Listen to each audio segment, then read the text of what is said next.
আসসালামু আলাইকুম। তোমরা যারা ষষ্ঠ শ্রেণী থেকে নবম শ্রেণীর শিক্ষার্থী আছো, তোমাদের আগামী 20 তারিখের মূল্যায়ন অনুষ্ঠিত হবে নাকি হবে না?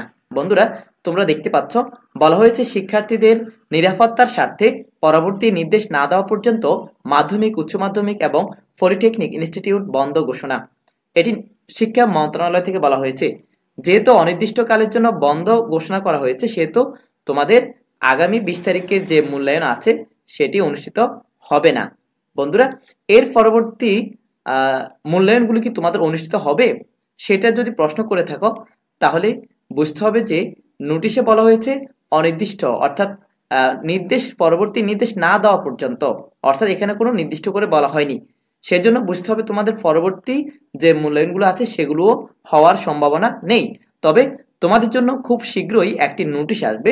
সেই নোটিশের মধ্যে বিস্তারিত বলা হবে যে কখন তোমাদের কোন বিষয়ে কবে কোন দিনের মূল্যায়নটি কবে হবে, বিস্তারিত বলে দেওয়া হবে। আমরা সেই নোটিশটি খুব শীঘ্রই আপলোড করে দেব। ভালো থাকবে, সুস্থ থাকবে। তোমাদের জন্য শুভকামনা। যে যেখানে আসো নিরাপদ থাকবে। আল্লাহ হাফেজ।